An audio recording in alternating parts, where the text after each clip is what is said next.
একসময় এই মহাবিশ্ব অন্ধকারে আচ্ছন্ন ছিল। ব্রহ্মাণ্ডের শূন্যতা, চারিদিকে অন্ধকার, কোনো কিছু নেই। ধীরে ধীরে আলোর বিচ্ছুরণ ঘটতে থাকে।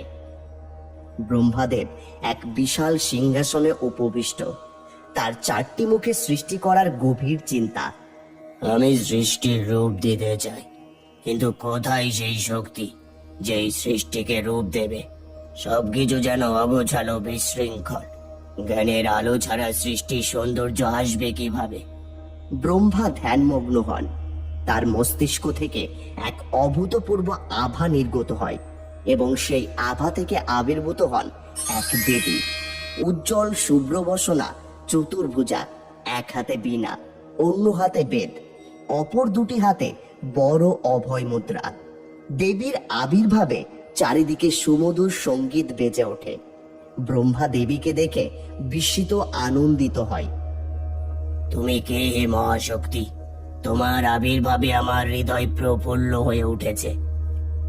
আমি জ্ঞান, সঙ্গীত, বিদ্যার প্রতীক। আমি তোমার সৃষ্টিকে রূপ দিতে এসেছি।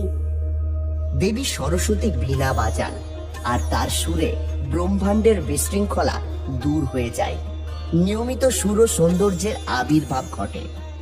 নদী বয়ে চলে, গগনে মেঘের খেলা, পাখির কলতান, সবকিছু এক সুরেলা ছন্দে বেঁধে যায়। স্বর্গলোকে দেবগণ আনন্দে উল্লাস করেন। ইন্দ্র, বিষ্ণু, মহাদেব সবাই ব্রহ্মার প্রশংসা করেন। হে ব্রহ্মা, তোমার সৃষ্টি আজ পূর্ণতা পেল। এই দেবী আমাদের সকল অজ্ঞতা দূর করবেন।